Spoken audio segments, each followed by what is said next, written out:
সেই চাপ সরকার দিয়েছে। এখন প্রশ্ন হলো যে আরেকটা কথা, যেটা আওয়ামী লীগের কি সব দোষ কিনা, যেটা আলোচনায় উঠে এসছে। আওয়ামী লীগের তো সব দোষের প্রশ্নটা আসছে এ কারণেই যে গত 10 বছরে আমরা দেখেছি সর্বময় ক্ষমতা নিয়ে আওয়ামী লীগ আছে। নবম সংসদের পর থেকে, দশম থেকে শুরু করে আজ অবধি পার্লামেন্ট পুরোটা তাদের দখলে, এবং বিনা নির্বাচনে। যে কথাটি একজন দর্শক বলছিলেন তিনি ভোট দিতে পারেন, শুধু ওই একজন ব্যক্তির ব্যাপার না, বাংলাদেশে যারা ভোটার হয়েছেন সেই 10 কোটি ভোটার কজন ভোট দিতে পেরেছে এটা একটা হাস্যকর ব্যাপার। আপনি যদি গণমাধ্যমে পরের দিনের চিত্র দেখেন, আপনি দেখেন যে ভোট কেন্দ্রগুলো ফাঁকা, হঠাৎ করে লাইন হয়, সেই লাইন নাই হয়ে যায়। সুতরাং নানান রকম মানে মজার বিষয় হয়েছে নির্বাচনকে কেন্দ্র করে, সেটা অস্বীকার করবার কিছু নেই। পুলিশ প্রশাসন থেকে শুরু করে, দলীয় ক্যাডার থেকে শুরু করে সর্বত্র যে আওয়ামী লীগের এক ধরনের রাজত্ব কায়েম হয়েছে বিগত কয়েক বছরে, একেবারে নিরঙ্কুশ কর্তৃত্বে থাকবার ফলে তার একটা চিত্র তো ভোটের মাঠে দেখা যাবে, সেটাই স্বাভাবিক। এবং ভোট তো শুধু ভোটের দিন না, আমরা ভোটের আগে দেখেছি কিভাবে বিএনপির প্রার্থীদের উপরে হামলা হয়েছে।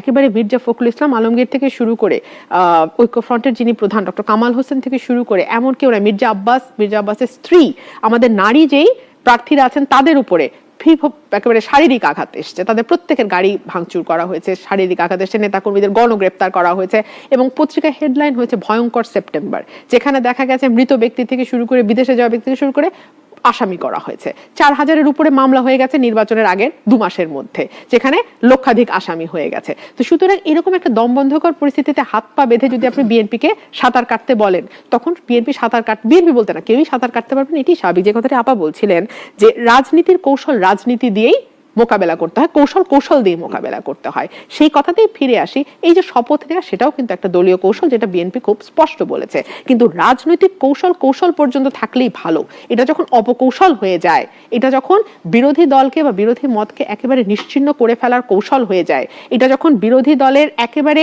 তৃণমূলের কর্মীটিকে এলাকায় ঢুকতে কোনোভাবেই যেন সে না পারে সেই কৌশল হয়ে যায়, এবং এক একটা মামলা গায়েবী মামলা হয়, সেখানে লক্ষাধিক আসামি অজ্ঞাত আসামি। সে এক অদ্ভুত জিনিস, যে অজ্ঞাত আসামির মধ্যে আপনি পড়তে পারেন, আমি পড়তে পারি, নাম থাকে না, 50টা নাম দিয়ে বাকি সব অজ্ঞাত।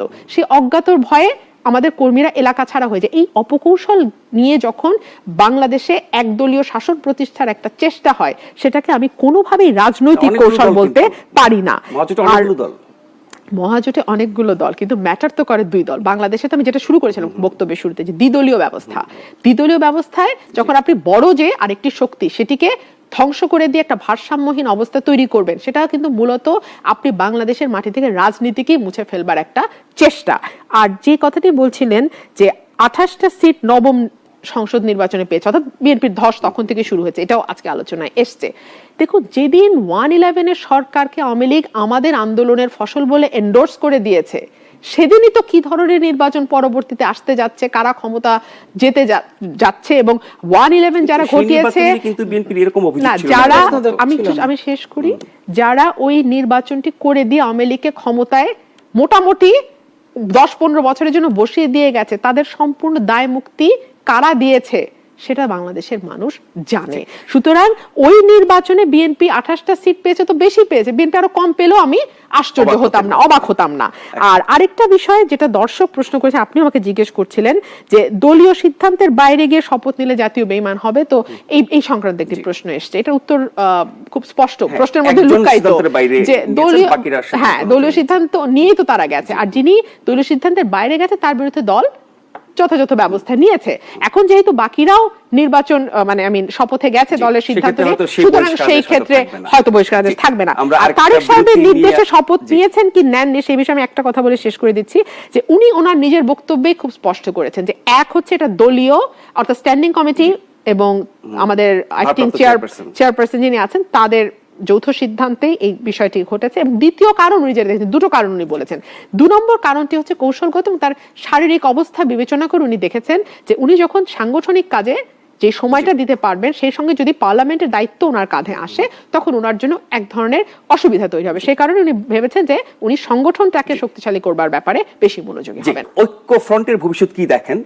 যেহেতু ঐক্যফ্রন্ট এখনো শপথ নেওয়ার বিপক্ষে এবং তাদের দুজনের ব্যাপারে একই অবস্থান, বিএনপি শপথ নিয়েছে, যদিও নির্বাচনের পরে আমরা বিএনপি গণফোরাম সহ ঐক্যফ্রন্টের যৌথ তৎপরতা খুব একটা আমরা দেখিনি, যার যার মতো করে করছে।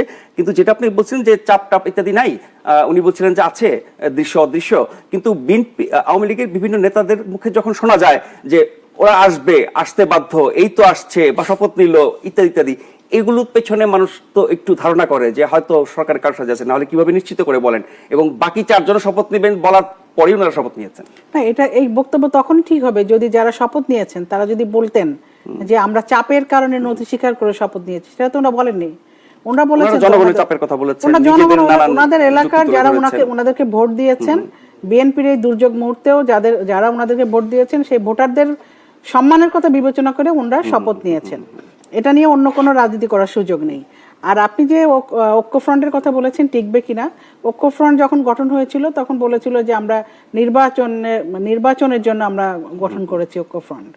তো আমার মনে হয় এখন ঐক্যফ্রন্টে যেভাবে টানপ্রণ শুরু হয়েছে, এক একজন নেতা এক এক রকম বক্তব্য দিচ্ছেন এবং কোনো নেতার কথাই তাদের নেতারা কিংবা কর্মীরা শুনছেন না। সুতরাং আমার মনে হয় এই ঐক্যফ্রন্ট এখন একটু টালমাটাল অবস্থায় আছে। ভবিষ্যৎ কি হবে ভবিষ্যতে দেখা যাবে। আর আমি বলতে চাই যে নির্বাচনের আগে যত গবেষণা হয়েছে, আপনি ওয়ার্ল্ড ব্যাংক বলেন, এডিবি বলেন, তারপর IRI এবং ব্রিটিশ কাউন্সিল থেকে শুরু করে বাংলাদেশ এবং বিশ্বে যত গবেষণা প্রতিষ্ঠান আছে, সবাই কিন্তু এক বাক্যে বলেছে যে আওয়ামী লীগ বিএনপির চেয়ে অনেক বেশি এগিয়ে আছে এবং বাংলাদেশের আপামর জনতা, ব্যবসায়ী কমিউনিটিকে শুরু করে খেলোয়াড়রা, অভিনেতারা, জনগণ থেকে শুরু করে যত কমিউনিটির লোক আছে সবাই কিন্তু আওয়ামী লীগের পক্ষে প্রচার করেছে। অবশ্যই সেই জন্য আমরা মনে করি আমাদের বিপুল বিজয় হয়েছে। একদম শেষ হয়ে গেছে রুমিনা আপা, সেটা হচ্ছে যে বিএনপি নিশ্চয়ই সংসদে শক্ত ভূমিকা নেবে। আপনি কি প্রত্যাশা করছেন দলের একজন নেতা এবং কর্মী হিসেবে? যেহেতু আমাদের স্পেসগুলো খুব সংকুচিত হয়ে গেছে, আমরা শুরুতেই বলেছিলাম সেহেতু পার্লামেন্টের বেস্ট ইউজ যেন হয়, এটাই আমি আশা করছি। এবং সংখ্যায় যদি কমও হয়ে থাকে, আমি আশা করব যে তারা তাদের বেস্টটা ডেলিভার করবেন এবং এই বিশ্বাস আমার আছে। সেই সুযোগ কি পাবেন ওনারা সব সময়? আমি সেটাই সরকারের কাছে আহ্বান জানাবো যে ওয়াদা তারা করেছেন, যদিও সরকার এই পর্যন্ত যা ওয়াদা করেছে তার কোনোটাই তারা রাখেনি, বাট এই ওয়াদাটা আমি আশা করব সেদিন একেবারে টানা বলে গেছেন প্রধানমন্ত্রী নিজে মনোযোগ দিয়ে সব। এটা তো সবে শুরু, এইটা যেন 5 বছর টানা চালিয়ে যেতে পারে সেটি আমার প্রত্যাশা থাকবে। এবং যারা সংসদে গেছেন তারা যেন সরকারের যেই অনিয়মগুলো আছে, যেই জায়গাগুলোতে সরকারের ঘাটতি আছে, যেই জায়গাগুলোতে সরকার ভুল করছে, সেগুলো খুব স্পষ্ট ভাষায় বলবে। দলের যে বক্তব্য আছে, দলের যে চাওয়া আছে, দেশের জন্য যে চাওয়া আছে, মানুষের যে চাওয়া আছে, সেই বিষয়গুলোতে তারা কথা বলবে। তারা আইন প্রণয়নে ভূমিকা রাখবে এবং আমরা দেখেছি বেশ কিছু কালো আইন এই সংসদ দিয়ে পাশ হয়েছে এবং আপনাদের ডিজিটাল সিকিউরিটি অ্যাক্ট তার একটা। এই ধরনের কালো আইন যেন সংসদ দিয়ে পাশ না, আমি জানি মাত্র 6টা সিট, তাদের পক্ষে আইন পাশ রোধ করা সম্ভব না, তবে এই ধরনের আইন অ্যাবসলিউটলি এই ধরনের আইন যেন আর ভবিষ্যতে পাশ না হয় সেই ব্যাপারে যেন বিএনপি তার জোরালো বক্তব্য রাখবে বলে আমি আশা করি। অনেক ধন্যবাদ রুমিনা আপা এবং নাজমা আপা, আপনাদের প্রত্যেককে ধন্যবাদ যারা ছিলেন এবং অংশ নিয়েছেন। দেখা হবে আবারও ভিন্ন বিষয় এবং অতিথি নিয়ে। সে পর্যন্ত এখন যেহেতু বাকিরাও নির্বাচন শপথে গেছে দলের সিদ্ধান্ত নিয়ে, সুতরাং সেই ক্ষেত্রে হয়তো বহিষ্কার আদেশ থাকবে না। আর তারেক সাহেবের নির্দেশে শপথ নিয়েছেন কি নেননি সেই বিষয়ে আমি একটা কথা বলে শেষ করে দিচ্ছি, যে উনি ওনার নিজের বক্তব্যে খুব স্পষ্ট করেছেন যে এক হচ্ছে এটা দলীয় অর্থাৎ স্ট্যান্ডিং কমিটি এবং আমাদের অ্যাক্টিং চেয়ারপারসন যিনি আছেন তাদের যৌথ সিদ্ধান্তে এই বিষয়টি ঘটেছে। এবং দ্বিতীয় কারণ উনি যেটা দেখেছেন, দুটো কারণ উনি বলেছেন। 2 নম্বর কারণটি হচ্ছে কৌশলগত এবং তার শারীরিক অবস্থা বিবেচনা করে উনি দেখেছেন যে উনি যখন সাংগঠনিক কাজে যে সময়টা দিতে পারবেন সেই সঙ্গে যদি পার্লামেন্টের দায়িত্ব ওনার কাঁধে আসে তখন ওনার জন্য এক ধরনের অসুবিধা তৈরি হবে। সেই কারণে উনি ভেবেছেন যে উনি সংগঠনটাকে শক্তিশালী করবার ব্যাপারে বেশি মনোযোগী হবেন। ঐক্যফ্রন্টের ভবিষ্যৎ কি দেখেন? যেহেতু ঐক্যফ্রন্ট এখনো শপথ নেওয়ার বিপক্ষে এবং তাদের 2 জনের ব্যাপারেও একই অবস্থান, বিএনপি শপথ নিয়েছে, যদিও নির্বাচনের পরে আমরা বিএনপি গণফোরাম সহ ঐক্যফ্রন্টের যৌথ তৎপরতা খুব একটা আমরা দেখিনি, যার যার মতো করে করছে। কিন্তু যেটা আপনি বলছিলেন যে চাপ টাপ ইত্যাদি নাই, উনি বলছিলেন যে আছে দৃশ্য অদৃশ্য, কিন্তু বিএনপি আওয়ামী লীগের বিভিন্ন নেতাদের মুখে যখন শোনা যায় যে ওরা আসবে, আসতে বাধ্য, এই তো আসছে, বা শপথ নিল ইত্যাদি ইত্যাদি, এগুলোর পেছনে মানুষ তো একটু ধারণা করে যে হয়তো সরকারের কারসাজি আছে, নাহলে কিভাবে নিশ্চিত করে বলেন? এবং বাকি 4 জন শপথ নেবেন বলার পরেই ওনারা শপথ নিয়েছেন। না, এই বক্তব্য তখন ঠিক হবে যদি যারা শপথ নিয়েছেন তারা যদি বলতেন যে আমরা চাপের কারণে নথি স্বীকার করে শপথ নিয়েছি। সেটা তো ওনারা বলেননি। ওনারা বলেছেন জনগণের চাপের কথা বলেছেন, ওনাদের এলাকার যারা ওনাদেরকে ভোট দিয়েছেন, বিএনপির এই দুর্যোগ মুহূর্তেও যারা ওনাদেরকে ভোট দিয়েছেন সেই ভোটারদের সম্মানের কথা বিবেচনা করে ওনারা শপথ নিয়েছেন। এটা নিয়ে অন্য কোনো রাজনীতি করার সুযোগ নেই। আর আপনি যে ঐক্যফ্রন্টের কথা বলেছেন টিকবে কিনা, ঐক্যফ্রন্ট যখন গঠন হয়েছিল তখন বলেছিল যে আমরা নির্বাচনের জন্য আমরা গঠন করেছি ঐক্যফ্রন্ট। তো আমার মনে হয় এখন ঐক্যফ্রন্টে যেভাবে টানপ্রন শুরু হয়েছে, এক একজন নেতা এক এক রকম বক্তব্য দিচ্ছেন। সবাই ভালো থাকবেন এবং অবশ্যই নিরাপদে থাকবেন। সেই চাপ সরকার দিয়েছে। এখন প্রশ্ন হলো যে আরেকটা কথা, যেটা আওয়ামী লীগের কি সব দোষ কিনা, যেটা আলোচনায় উঠে এসছে। আওয়ামী লীগের তো সব দোষের প্রশ্নটা আসছে এ কারণেই যে গত 10 বছরে আমরা দেখেছি সর্বময় ক্ষমতা নিয়ে আওয়ামী লীগ আছে। নবম সংসদের পর থেকে, দশম থেকে শুরু করে আজ অবধি পার্লামেন্ট পুরোটা তাদের দখলে, এবং বিনা নির্বাচনে, যে কথাটি একজন দর্শক বলছিলেন তিনি ভোট দিতে পারেন, শুধু ওই একজন ব্যক্তির ব্যাপার না, বাংলাদেশে যারা ভোটার হয়েছেন সেই 10 কোটি ভোটার কজন ভোট দিতে পেরেছে, এটা একটা হাস্যকর ব্যাপার। আপনি যদি গণমাধ্যমে পরের দিনের চিত্র দেখেন, আপনি দেখেন যে ভোট কেন্দ্রগুলো ফাঁকা, হঠাৎ করে লাইন হয়, সেই লাইন নাই হয়ে যায়। সুতরাং নানান রকম মানে মজার বিষয় হয়েছে নির্বাচনকে কেন্দ্র করে, সেটা অস্বীকার করবার কিছু নেই। পুলিশ প্রশাসন থেকে শুরু করে, দলীয় ক্যাডার থেকে শুরু করে সর্বত্র যে আওয়ামী লীগের এক ধরনের রাজত্ব কায়েম হয়েছে বিগত কয়েক বছরে, একেবারে নিরঙ্কুশ কর্তৃত্বে থাকবার ফলে তার একটা চিত্র তো ভোটের মাঠে দেখা যাবে, সেটাই স্বাভাবিক। এবং ভোট তো শুধু ভোটের দিন না, আমরা ভোটের আগে দেখেছি কিভাবে বিএনপির প্রার্থীদের উপরে হামলা হয়েছে।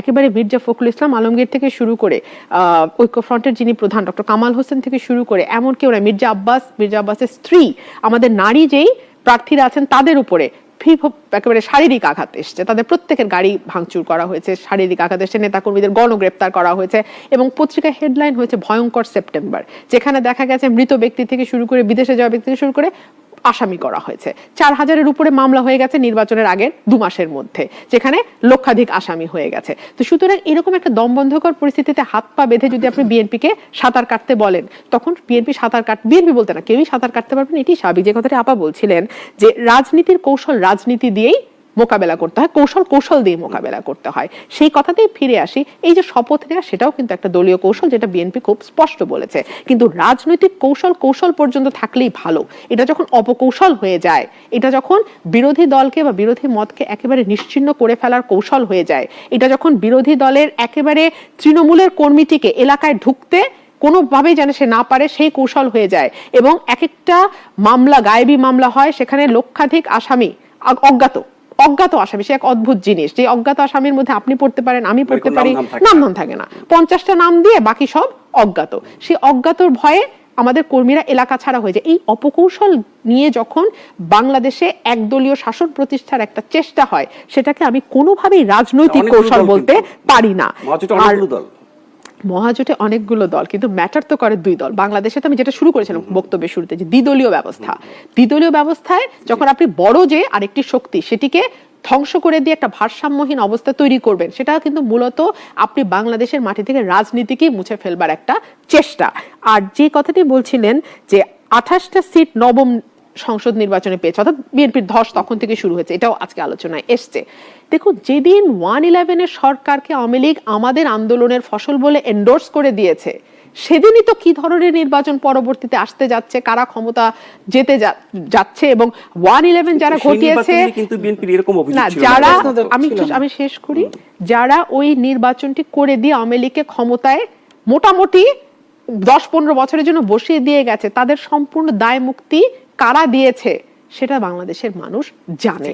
সুতরাং ওই নির্বাচনে বিএনপি 28টা সিট পেয়েছে, তো বেশি পেয়েছে, বিএনপি আরো কম পেলেও আমি আশ্চর্য হতাম না, অবাক হতাম না। আর আরেকটা বিষয় যেটা দর্শক প্রশ্ন করেছে, আপনি আমাকে জিজ্ঞেস করছিলেন যে দলীয় সিদ্ধান্তের বাইরে গিয়ে শপথ নিলে জাতীয় বেঈমান হবে, তো এই সংক্রান্ত একটি প্রশ্ন এসেছে। এটা উত্তর খুব স্পষ্ট, প্রশ্নের মধ্যে লুকায়িত, যে দলীয় সিদ্ধান্ত নিয়েই তো তারা গেছে, আর যিনি দলীয় সিদ্ধান্তের বাইরে গেছে তার বিরুদ্ধে দল যথাযথ ব্যবস্থা নিয়েছে। এখন যেহেতু বাকিরাও নির্বাচন শপথে গেছে দলের সিদ্ধান্ত নিয়ে, সুতরাং সেই ক্ষেত্রে হয়তো বহিষ্কার থাকবে না। আর তারেক সাহেবের নির্দেশে শপথ নিয়েছেন কি নেননি সেই বিষয়ে আমি একটা কথা বলে শেষ করে দিচ্ছি, যে উনি ওনার নিজের বক্তব্যে খুব স্পষ্ট করেছেন যে এক হচ্ছে এটা দলীয়, অর্থাৎ স্ট্যান্ডিং কমিটি এবং আমাদের চেয়ারপারসন যিনি আছেন তাদের যৌথ সিদ্ধান্তে এই বিষয়টি ঘটেছে। এবং দ্বিতীয় কারণ উনি যেটা দেখেছেন, 2টো কারণ উনি বলেছেন। 2 নম্বর কারণটি হচ্ছে কৌশলগত, এবং তার শারীরিক অবস্থা বিবেচনা করে উনি দেখেছেন যে উনি যখন সাংগঠনিক কাজে যে সময়টা দিতে পারবেন সেই সঙ্গে যদি পার্লামেন্টের দায়িত্ব ওনার কাঁধে আসে তখন ওনার জন্য এক ধরনের অসুবিধা তৈরি হবে। সেই কারণে উনি ভেবেছেন যে উনি সংগঠনটাকে শক্তিশালী করবার ব্যাপারে বেশি মনোযোগী হবেন। ঐক্য ফ্রন্টের ভবিষ্যৎ কি দেখেন, যেহেতু ঐক্য ফ্রন্ট এখনো শপথ নেওয়ার বিপক্ষে এবং তাদের দুইজনের ব্যাপারে একই অবস্থান, বিএনপি শপথ নিয়েছে, যদিও নির্বাচনের পরে আমরা বিএনপি গণফোরাম সহ ঐক্য ফ্রন্টের যৌথ তৎপরতা খুব একটা আমরা দেখিনি, যার যার মতো করে করছে। কিন্তু যেটা আপনি বলছিলেন যে চাপ টাপ ইত্যাদি নাই, উনি বলছিলেন যে আছে দৃশ্য অদৃশ্য, কিন্তু বিএনপি আওয়ামী লীগের বিভিন্ন নেতাদের মুখে যখন শোনা যায় যে ওরা আসবে, আসতে বাধ্য, এই তো আসছে বা শপথ নিল ইত্যাদি ইত্যাদি, এগুলোর পেছনে মানুষ তো একটু ধারণা করে যে হয়তো সরকারের কারসাজি আছে, নাহলে কিভাবে নিশ্চিত করে বলেন? এবং বাকি চারজন শপথ নেবেন বলার পরেই ওনারা শপথ নিয়েছেন। না, এটা এই বক্তব্য তখন ঠিক হবে যদি যারা শপথ নিয়েছেন তারা যদি বলতেন যে আমরা চাপের কারণে নথি স্বীকার করে শপথ নিয়েছি, সেটা তো ওরা বলেননি। ওনারা বলেছেন জনগণের চাপের কথা বলেছেন, ওনাদের এলাকার যারা ওনাদেরকে ভোট দিয়েছেন, বিএনপির এই দুর্যোগ মুহূর্তেও যারা ওনাদেরকে ভোট দিয়েছেন সেই ভোটারদের সম্মানের কথা বিবেচনা করে ওনারা শপথ নিয়েছেন। এটা নিয়ে অন্য কোনো রাজনীতি করার সুযোগ নেই। আর আপনি যে ঐক্যফ্রন্টের কথা বলেছেন টিকবে কিনা, ঐক্যফ্রন্ট যখন গঠন হয়েছিল তখন বলেছিল যে আমরা নির্বাচনের জন্য আমরা গঠন করেছি ঐক্যফ্রন্ট। তো আমার মনে হয় এখন ঐক্যফ্রন্টে যেভাবে টানপ্রন শুরু হয়েছে, এক একজন নেতা এক এক রকম বক্তব্য দিচ্ছেন এবং কোনো নেতার কথাই তাদের নেতারা কিংবা কর্মীরা শুনছেন না। সুতরাং আমার মনে হয় এই ঐক্যফ্রন্ট এখন একটু টালমাটাল অবস্থায় আছে। ভবিষ্যৎ কি হবে ভবিষ্যতে দেখা যাবে। আর আমি বলতে চাই যে নির্বাচনের আগে যত গবেষণা হয়েছে, আপনি ওয়ার্ল্ড ব্যাংক বলেন, এডিবি বলেন, তারপর IRI এবং ব্রিটিশ কাউন্সিল থেকে শুরু করে বাংলাদেশ এবং বিশ্বে যত গবেষণা প্রতিষ্ঠান আছে, সবাই কিন্তু এক বাক্যে বলেছে যে আওয়ামী লীগ বিএনপির চেয়ে অনেক বেশি এগিয়ে আছে এবং বাংলাদেশের আপামর জনতা, ব্যবসায়ী কমিউনিটিকে শুরু করে খেলোয়াড়রা, অভিনেতারা, জনগণ থেকে শুরু করে যত কমিউনিটির লোক আছে সবাই কিন্তু আওয়ামী লীগের পক্ষে প্রচার করেছে। অবশ্যই সেই জন্য আমরা মনে করি আমাদের বিপুল বিজয় হয়েছে। একদম শেষ হয়ে গেছে রুমিনা আপা, সেটা হচ্ছে যে বিএনপি নিশ্চয়ই সংসদে শক্ত ভূমিকা নেবে। আপনি কি প্রত্যাশা করছেন দলের একজন নেতা এবং কর্মী হিসেবে?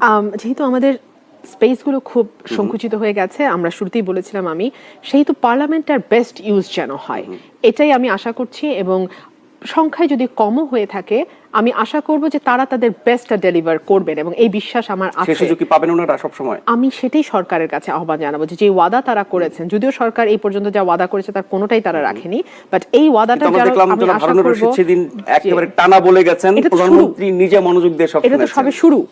এইটা যেন 5 বছর টানা চালিয়ে যেতে পারে সেটি আমার প্রত্যাশা থাকবে। এবং যারা সংসদে গেছেন তারা যেন সরকারের যেই অনিয়মগুলো আছে, যেই জায়গাগুলোতে সরকারের ঘাটতি আছে, যেই জায়গাগুলোতে সরকার ভুল করছে, সেগুলো খুব স্পষ্ট ভাষায় বলবে। দলের যে বক্তব্য আছে, দলের যে চাওয়া আছে, দেশের জন্য যে চাওয়া আছে, মানুষের যে চাওয়া আছে, সেই বিষয়গুলোতে তারা কথা বলবে। তারা আইন প্রণয়নে ভূমিকা রাখবে এবং আমরা দেখেছি বেশ কিছু কালো আইন এই সংসদ দিয়ে পাশ হয়েছে এবং আপনাদের ডিজিটাল সিকিউরিটি অ্যাক্ট তার একটা। এই ধরনের কালো আইন যেন সংসদ দিয়ে পাশ না, আমি জানি মাত্র 6টা সিট, তাদের পক্ষে আইন পাশ রোধ করা সম্ভব না, তবে এই ধরনের আইন অ্যাবসলিউটলি এই ধরনের আইন যেন আর ভবিষ্যতে পাশ না হয় সেই ব্যাপারে যেন বিএনপি তার জোরালো বক্তব্য রাখবে বলে আমি আশা করি। অনেক ধন্যবাদ রুমিনা আপা এবং নাজমা আপা, আপনাদের প্রত্যেককে ধন্যবাদ যারা ছিলেন এবং অংশ নিয়েছেন। দেখা হবে আবারও ভিন্ন বিষয় এবং অতিথি নিয়ে। সে পর্যন্ত এখন যেহেতু বাকিরাও নির্বাচন শপথে গেছে দলের সিদ্ধান্ত নিয়ে, সুতরাং সেই ক্ষেত্রে হয়তো বহিষ্কার আদেশ থাকবে না। আর তারেক সাহেবের নির্দেশে শপথ নিয়েছেন কি নেননি সেই বিষয়ে আমি একটা কথা বলে শেষ করে দিচ্ছি, যে উনি ওনার নিজের বক্তব্যে খুব স্পষ্ট করেছেন যে এক হচ্ছে এটা দলীয় অর্থাৎ স্ট্যান্ডিং কমিটি এবং আমাদের অ্যাক্টিং চেয়ারপারসন যিনি আছেন তাদের যৌথ সিদ্ধান্তে এই বিষয়টি ঘটেছে। এবং দ্বিতীয় কারণ উনি যেটা দেখেছেন, দুটো কারণ উনি বলেছেন। 2 নম্বর কারণটি হচ্ছে কৌশলগত এবং তার শারীরিক অবস্থা বিবেচনা করে উনি দেখেছেন যে উনি যখন সাংগঠনিক কাজে যে সময়টা দিতে পারবেন সেই সঙ্গে যদি পার্লামেন্টের দায়িত্ব ওনার কাঁধে আসে তখন ওনার জন্য এক ধরনের অসুবিধা তৈরি হবে। সেই কারণে উনি ভেবেছেন যে উনি সংগঠনটাকে শক্তিশালী করবার ব্যাপারে বেশি মনোযোগী হবেন। ঐক্য ফ্রন্টের ভবিষ্যৎ কি দেখেন, যেহেতু ঐক্য ফ্রন্ট এখনো শপথ নেওয়ার বিপক্ষে এবং তাদের দুইজনের ব্যাপারে একই অবস্থান, বিএনপি শপথ নিয়েছে, যদিও নির্বাচনের পরে আমরা বিএনপি গণফোরাম সহ ঐক্য ফ্রন্টের যৌথ তৎপরতা খুব একটা আমরা দেখিনি, যার যার মতো করে করছে। কিন্তু যেটা আপনি বলছিলেন যে চাপ টাপ ইত্যাদি নাই, উনি বলছিলেন যে আছে দৃশ্য অদৃশ্য, কিন্তু বিএনপি আওয়ামী লীগের বিভিন্ন নেতাদের মুখে যখন শোনা যায় যে ওরা আসবে, আসতে বাধ্য, এই তো আসছে বা শপথ নিল ইত্যাদি ইত্যাদি, এগুলোর পেছনে মানুষ তো একটু ধারণা করে যে হয়তো সরকারের কারসাজি আছে, নাহলে কিভাবে নিশ্চিত করে বলেন? এবং বাকি চারজন শপথ নেবেন বলার পরেই ওনারা শপথ নিয়েছেন। না, এটা এই বক্তব্য তখন ঠিক হবে যদি যারা শপথ নিয়েছেন তারা যদি বলতেন যে আমরা চাপের কারণে নথি স্বীকার করে শপথ নিয়েছি, সেটা তো ওনারা বলেননি। ওনারা বলেছেন জনগণের চাপের কথা বলেছেন, ওনাদের এলাকার যারা ওনাদেরকে ভোট দিয়েছেন, বিএনপির এই দুর্যোগ মুহূর্তেও যারা ওনাদেরকে ভোট দিয়েছেন সেই ভোটারদের সম্মানের কথা বিবেচনা করে ওনারা শপথ নিয়েছেন। এটা নিয়ে অন্য কোনো রাজনীতি করার সুযোগ নেই। আর আপনি যে ঐক্যফ্রন্টের কথা বলেছেন টিকবে কিনা, ঐক্যফ্রন্ট যখন গঠন হয়েছিল তখন বলেছিল যে আমরা নির্বাচনের জন্য আমরা গঠন করেছি ঐক্যফ্রন্ট। তো আমার মনে হয় এখন ঐক্যফ্রন্টে যেভাবে টানপ্রন শুরু হয়েছে, এক একজন নেতা এক এক রকম বক্তব্য দিচ্ছেন। ভালো থাকবেন এবং অবশ্যই নিরাপদে থাকবেন। সেই চাপ সরকার দিয়েছে। এখন প্রশ্ন হলো যে আরেকটা কথা, যেটা আওয়ামী লীগের কি সব দোষ কিনা, যেটা আলোচনায় উঠে এসছে। আওয়ামী লীগের তো সব দোষের প্রশ্নটা আসছে এ কারণেই যে গত 10 বছরে আমরা দেখেছি সর্বময় ক্ষমতা নিয়ে আওয়ামী লীগ আছে। নবম সংসদের পর থেকে, দশম থেকে শুরু করে আজ অবধি পার্লামেন্ট পুরোটা তাদের দখলে, এবং বিনা নির্বাচনে। যে কথাটি একজন দর্শক বলছিলেন তিনি ভোট দিতে পারেন, শুধু ওই একজন ব্যক্তির ব্যাপার না, বাংলাদেশে যারা ভোটার হয়েছেন সেই 10 কোটি ভোটারের কজন ভোট দিতে পেরেছে, এটা একটা হাস্যকর ব্যাপার। আপনি যদি গণমাধ্যমে পরের দিনের চিত্র দেখেন, আপনি দেখেন যে ভোট কেন্দ্রগুলো ফাঁকা, হঠাৎ করে লাইন হয়, সেই লাইন নাই হয়ে যায়। সুতরাং নানান রকম মানে মজার বিষয় হয়েছে নির্বাচনকে কেন্দ্র করে, সেটা অস্বীকার করবার কিছু নেই। পুলিশ প্রশাসন থেকে শুরু করে, দলীয় ক্যাডার থেকে শুরু করে সর্বত্র যে আওয়ামী লীগের এক ধরনের রাজত্ব কায়েম হয়েছে বিগত কয়েক বছরে, একেবারে নিরঙ্কুশ কর্তৃত্বে থাকবার ফলে তার একটা চিত্র তো ভোটের মাঠে দেখা যাবে, সেটাই স্বাভাবিক। এবং ভোট তো শুধু ভোটের দিন না, আমরা ভোটের আগে দেখেছি কিভাবে বিএনপির প্রার্থীদের উপরে হামলা হয়েছে। একেবারে মির্জা ফখরুল ইসলাম আলমগীর থেকে শুরু করে ঐক্যফ্রন্টের যিনি প্রধান ডক্টর কামাল হোসেন থেকে শুরু করে এমনকি ওরা মির্জা আব্বাসের স্ত্রী, আমাদের নারী যেই প্রার্থীরা আছেন তাদের উপরে একেবারে শারীরিক আঘাত এসছে। তাদের প্রত্যেকের গাড়ি ভাঙচুর করা হয়েছে, শারীরিক আঘাত এসছে, নেতাকর্মীদের গণগ্রেপ্তার করা হয়েছে, এবং পত্রিকায় হেডলাইন হয়েছে ভয়ঙ্কর সেপ্টেম্বর, যেখানে দেখা গেছে মৃত ব্যক্তি থেকে শুরু করে বিদেশে যাওয়া ব্যক্তি থেকে শুরু করে আসামি করা হয়েছে। 4000-এর উপরে মামলা হয়ে গেছে নির্বাচনের আগের 2 মাসের মধ্যে, যেখানে লক্ষাধিক আসামি হয়ে গেছে। তো সুতরাং এরকম একটা দমবন্ধকর পরিস্থিতিতে হাত পা বেঁধে যদি আপনি বিএনপিকে সাঁতার কাটতে বলেন, তখন বিএনপি বলতে না, কেউই সাঁতার কাটতে পারবেন, এটি স্বাভাবিক। যে কথাটি আপা বলছিলেন যে রাজনীতির কৌশল রাজনীতি দিয়েই মোকাবেলা করতে হয়, কৌশল দিয়ে মোকাবেলা করতে হয়, সেই কথাতেই ফিরে আসি। এই যে শপথ নেওয়া, সেটাও কিন্তু একটা দলীয় কৌশল, যেটা বিএনপি খুব স্পষ্ট বলেছে। কিন্তু রাজনৈতিক কৌশল পর্যন্ত থাকলেই ভালো, এটা যখন অপকৌশল হয়ে যায়, এটা যখন বিরোধী দলকে বা বিরোধী মতকে একেবারে নিশ্চিহ্ন করে ফেলার কৌশল হয়ে যায়, এটা যখন বিরোধী দলের একেবারে তৃণমূলের কর্মীটিকে এলাকায় ঢুকতে কোনোভাবেই যেন সে না পারে সেই কৌশল হয়ে যায়, এবং এক একটা মামলা গায়েবী মামলা হয়, সেখানে লক্ষাধিক আসামি অজ্ঞাত আসামি। সে এক অদ্ভুত জিনিস, যে অজ্ঞাত আসামির মধ্যে আপনি পড়তে পারেন, আমি পড়তে পারি, নাম থাকে না, 50টা নাম দিয়ে বাকি সব অজ্ঞাত। সেই অজ্ঞাতর ভয়ে আমাদের কর্মীরা এলাকা ছাড়া হয়ে যায়। এই অপকৌশল নিয়ে যখন বাংলাদেশে একদলীয় শাসন প্রতিষ্ঠার একটা চেষ্টা হয়, সেটাকে আমি কোনোভাবেই রাজনৈতিক কৌশল বলতে পারি না। মহাজোটে অনেকগুলো দল, কিন্তু ম্যাটার তো করে 2 দল। বাংলাদেশে তো আমি যেটা শুরু করেছিলাম বক্তব্যের শুরুতে, যে দ্বিদলীয় ব্যবস্থায় যখন আপনি বড় যে আরেকটি শক্তি সেটিকে ধ্বংস করে দিয়ে একটা ভারসাম্যহীন অবস্থা তৈরি করবেন, সেটা কিন্তু মূলত আপনি বাংলাদেশের মাটি থেকে রাজনীতিকেই মুছে ফেলবার একটা চেষ্টা। আর যে কথাটি বলছিলেন যে 28টা সিট নবম সংসদ নির্বাচনে পেয়েছে, অর্থাৎ বিএনপির ধস তখন থেকে শুরু হয়েছে, এটাও আজকে আলোচনায় এসছে।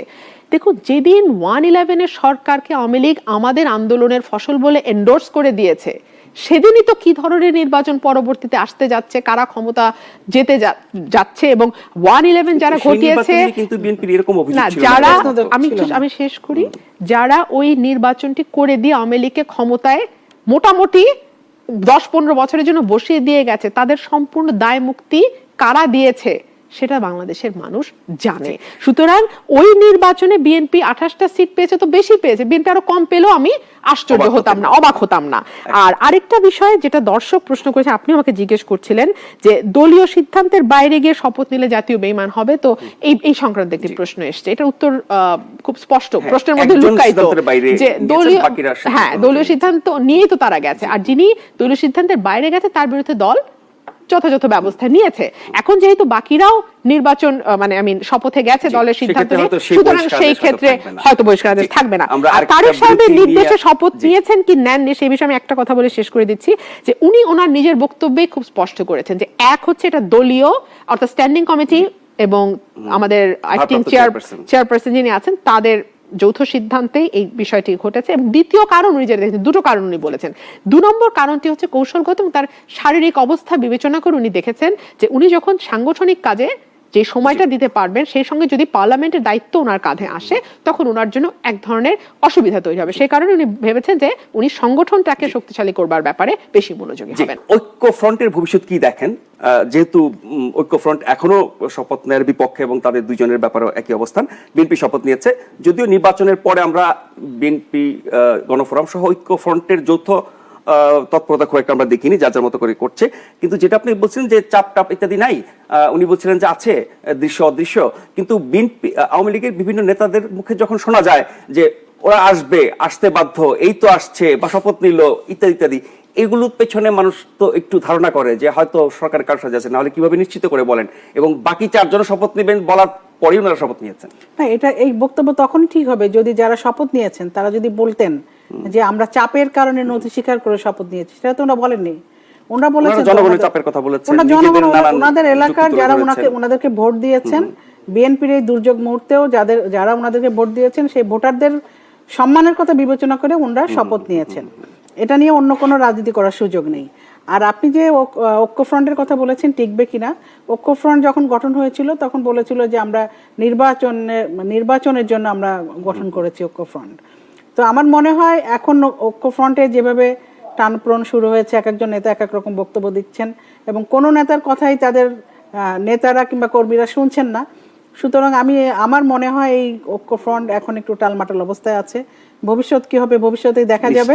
আর আমি বলতে চাই যে নির্বাচনের আগে যত গবেষণা হয়েছে, আপনি ওয়ার্ল্ড ব্যাংক বলেন, এডিবি বলেন, তারপর IRI এবং ব্রিটিশ কাউন্সিল থেকে শুরু করে বাংলাদেশ এবং বিশ্বে যত গবেষণা প্রতিষ্ঠান আছে সবাই কিন্তু এক বাক্যে বলেছে যে আওয়ামী লীগ বিএনপির চেয়ে অনেক বেশি এগিয়ে আছে এবং বাংলাদেশের আপামর জনতা, ব্যবসায়ী কমিউনিটিকে শুরু করে খেলোয়াড়রা, অভিনেতারা, জনগণ থেকে শুরু করে যত কমিউনিটির লোক আছে সবাই কিন্তু আওয়ামী লীগের পক্ষে প্রচার করেছে। অবশ্যই সেই জন্য আমরা মনে করি আমাদের বিপুল বিজয় হয়েছে। একদম শেষ হয়ে গেছে রুমিনা আপা, সেটা হচ্ছে যে বিএনপি নিশ্চয়ই সংসদে শক্ত ভূমিকা নেবে। আপনি কি প্রত্যাশা করছেন দলের একজন নেতা এবং কর্মী হিসেবে? যেহেতু আমাদের স্পেসগুলো খুব সংকুচিত হয়ে গেছে, আমরা শুরুতেই বলেছিলাম সেই তো পার্লামেন্টের বেস্ট ইউজ যেন হয়, এটাই আমি আশা করছি। এবং সংখ্যায় যদি কমও হয়ে থাকে আমি আশা করব যে তারা তাদের বেস্টটা ডেলিভার করবেন এবং এই বিশ্বাস আমার আছে। সেই সুযোগ কি পাবেন ওনারা সব সময়? আমি সেটাই সরকারের কাছে আহ্বান জানাবো যে ওয়াদা তারা করেছেন, যদিও সরকার এই পর্যন্ত যা ওয়াদা করেছে তার কোনোটাই তারা রাখেনি, বাট এই ওয়াদাটা আমি আশা করব সেদিন একেবারে টানা বলে গেছেন প্রধানমন্ত্রী নিজে মনোযোগ দিয়ে সব শুনেছেন। এটা তো সবে শুরু, এইটা যেন 5 বছর টানা চালিয়ে যেতে পারে সেটি আমার প্রত্যাশা থাকবে। এবং যারা সংসদে গেছেন তারা যেন সরকারের যেই অনিয়মগুলো আছে, যেই জায়গাগুলোতে সরকারের ঘাটতি আছে, যেই জায়গাগুলোতে সরকার ভুল করছে সেগুলো খুব স্পষ্ট ভাষায় বলবে। দলের যে বক্তব্য আছে, দলের যে চাওয়া আছে, দেশের জন্য যে চাওয়া আছে, মানুষের যে চাওয়া আছে, সেই বিষয়গুলোতে তারা কথা বলবে। তারা আইন প্রণয়নে ভূমিকা রাখবে এবং আমরা দেখেছি বেশ কিছু কালো আইন এই সংসদ দিয়ে পাশ হয়েছে এবং আপনাদের ডিজিটাল সিকিউরিটি অ্যাক্ট তার একটা। এই ধরনের কালো আইন যেন সংসদ দিয়ে পাশ না, আমি জানি মাত্র 6টা সিট, তাদের পক্ষে আইন পাশ রোধ করা সম্ভব না, তবে এই ধরনের আইন অ্যাবসলিউটলি এই ধরনের আইন যেন আর ভবিষ্যতে পাশ না হয় সেই ব্যাপারে যেন বিএনপি তার জোরালো বক্তব্য রাখবে বলে আমি আশা করি। অনেক ধন্যবাদ রুমিনা আপা এবং নাজমা আপা, আপনাদের প্রত্যেককে ধন্যবাদ যারা ছিলেন এবং শুনিয়েছেন। দেখা হবে আবারও ভিন্ন বিষয় এবং অতিথি নিয়ে। সে পর্যন্ত এখন যেহেতু বাকিরাও নির্বাচন শপথে গেছে দলের সিদ্ধান্ত নিয়ে, সুতরাং সেই ক্ষেত্রে হয়তো বহিষ্কার আদেশ থাকবে না। আর তারেক সাহেবের নির্দেশে শপথ নিয়েছেন কি নেননি সেই বিষয়ে আমি একটা কথা বলে শেষ করে দিচ্ছি যে উনি ওনার নিজের বক্তব্যে খুব স্পষ্ট করেছেন যে এক হচ্ছে এটা দলীয় অর্থাৎ স্ট্যান্ডিং কমিটি এবং আমাদের অ্যাক্টিং চেয়ারপারসন যিনি আছেন তাদের যৌথ সিদ্ধান্তেই এই বিষয়টি ঘটেছে। এবং দ্বিতীয় কারণ উনি যেটা দেখেছেন, দুটো কারণ উনি বলেছেন। 2 নম্বর কারণটি হচ্ছে কৌশলগত এবং তার শারীরিক অবস্থা বিবেচনা করে উনি দেখেছেন যে উনি যখন সাংগঠনিক কাজে যে সময়টা দিতে পারবেন সেই সঙ্গে যদি পার্লামেন্টের দায়িত্ব ওনার কাঁধে আসে তখন ওনার জন্য এক ধরনের অসুবিধা তৈরি হবে। সেই কারণে উনি ভেবেছেন যে উনি সংগঠনটাকে শক্তিশালী করবার ব্যাপারে বেশি মনোযোগী হবেন। ঐক্য ফ্রন্টের ভবিষ্যৎ কি দেখেন, যেহেতু ঐক্য ফ্রন্ট এখনো শপথ নেয়ার বিপক্ষে এবং তাদের দুইজনের ব্যাপারে একই অবস্থান, বিএনপি শপথ নিয়েছে, যদিও নির্বাচনের পরে আমরা বিএনপি গণফোরাম সহ ঐক্য ফ্রন্টের যৌথ তৎপরতা খুব একটা আমরা দেখিনি, যার যার মতো করে করছে। কিন্তু যেটা আপনি বলছিলেন যে চাপ টাপ ইত্যাদি নাই, উনি বলছিলেন যে আছে দৃশ্য অদৃশ্য, কিন্তু বিএনপি আওয়ামী লীগের বিভিন্ন নেতাদের মুখে যখন শোনা যায় যে ওরা আসবে, আসতে বাধ্য, এই তো আসছে বা শপথ নিল ইত্যাদি ইত্যাদি, এগুলোর পেছনে মানুষ তো একটু ধারণা করে যে হয়তো সরকারের কারোর সাথে আছে, নাহলে কিভাবে নিশ্চিত করে বলেন? এবং বাকি 4 জন শপথ নেবেন বলার পরেই ওনারা শপথ নিয়েছেন। না, এটা এই বক্তব্য তখন ঠিক হবে যদি যারা শপথ নিয়েছেন তারা যদি বলতেন যে আমরা চাপের কারণে নথি স্বীকার করে শপথ নিয়েছি। সেটা তো ওনারা বলেননি। ওনারা বলেছেন জনগণের চাপের কথা বলেছেন, ওনাদের এলাকার যারা ওনাদেরকে ভোট দিয়েছেন, বিএনপির এই দুর্যোগ মুহূর্তেও যারা ওনাদেরকে ভোট দিয়েছেন সেই ভোটারদের সম্মানের কথা বিবেচনা করে ওনারা শপথ নিয়েছেন। এটা নিয়ে অন্য কোনো রাজনীতি করার সুযোগ নেই। আর আপনি যে ঐক্যফ্রন্টের কথা বলেছেন টিকবে কিনা, ঐক্যফ্রন্ট যখন গঠন হয়েছিল তখন বলেছিল যে আমরা নির্বাচনের জন্য আমরা গঠন করেছি ঐক্যফ্রন্ট। তো আমার মনে হয় এখন ঐক্যফ্রন্টে যেভাবে টানপ্রন শুরু হয়েছে, এক একজন নেতা এক এক রকম বক্তব্য দিচ্ছেন। ভালো থাকবেন এবং অবশ্যই নিরাপদে থাকবেন। সেই চাপ সরকার দিয়েছে। এখন প্রশ্ন হলো যে আরেকটা কথা, যেটা আওয়ামী লীগের কি সব দোষ কিনা, যেটা আলোচনায় উঠে এসেছে। আওয়ামী লীগের তো সব দোষের প্রশ্নটা আসছে এ কারণেই যে গত 10 বছরে আমরা দেখেছি সর্বময় ক্ষমতা নিয়ে আওয়ামী লীগ আছে। নবম সংসদের পর থেকে, দশম থেকে শুরু করে আজ অবধি পার্লামেন্ট পুরোটা তাদের দখলে, এবং বিনা নির্বাচনে, যে কথাটি একজন দর্শক বলছিলেন তিনি ভোট দিতে পারেন, শুধু ওই একজন ব্যক্তির ব্যাপার না, বাংলাদেশে যারা ভোটার হয়েছেন সেই 10 কোটি ভোটারের কজন ভোট দিতে পেরেছে এটা একটা হাস্যকর ব্যাপার। আপনি যদি গণমাধ্যমে পরের দিনের চিত্র দেখেন, আপনি দেখেন যে ভোট কেন্দ্রগুলো ফাঁকা, হঠাৎ করে লাইন হয়, সেই লাইন নাই হয়ে যায়। সুতরাং নানান রকম মানে মজার বিষয় হয়েছে নির্বাচনকে কেন্দ্র করে, সেটা অস্বীকার করবার কিছু নেই। পুলিশ প্রশাসন থেকে শুরু করে দলীয় ক্যাডার থেকে শুরু করে সর্বত্র যে আওয়ামী লীগের এক ধরনের রাজত্ব কায়েম হয়েছে বিগত কয়েক বছরে, একেবারে নিরঙ্কুশ কর্তৃত্বে থাকবার ফলে তার একটা চিত্র তো ভোটের মাঠে দেখা যাবে, সেটাই স্বাভাবিক। এবং ভোট তো শুধু ভোটের দিন না, আমরা ভোটের আগে দেখেছি কিভাবে বিএনপির প্রার্থীদের উপরে হামলা হয়েছে। একেবারে মির্জা ফখরুল ইসলাম আলমগীর থেকে শুরু করে ঐক্যফ্রন্টের যিনি প্রধান ডক্টর কামাল হোসেন থেকে শুরু করে এমনকি ওরা মির্জা আব্বাসের স্ত্রী, আমাদের নারী যেই প্রার্থীরা আছেন তাদের উপরে একেবারে শারীরিক আঘাত এসছে, তাদের প্রত্যেকের গাড়ি ভাঙচুর করা হয়েছে, শারীরিক আঘাত এসছে, নেতাকর্মীদের গণগ্রেপ্তার করা হয়েছে, এবং পত্রিকায় হেডলাইন হয়েছে ভয়ঙ্কর সেপ্টেম্বর, যেখানে দেখা গেছে মৃত ব্যক্তি থেকে শুরু করে বিদেশে যাওয়া ব্যক্তি থেকে শুরু করে আসামি করা হয়েছে। 4000-এর উপরে মামলা হয়ে গেছে নির্বাচনের আগের 2 মাসের মধ্যে, যেখানে লক্ষাধিক আসামি হয়ে গেছে। তো সুতরাং এরকম একটা দমবন্ধকর পরিস্থিতিতে হাত পা বেঁধে যদি আপনি বিএনপিকে সাঁতার কাটতে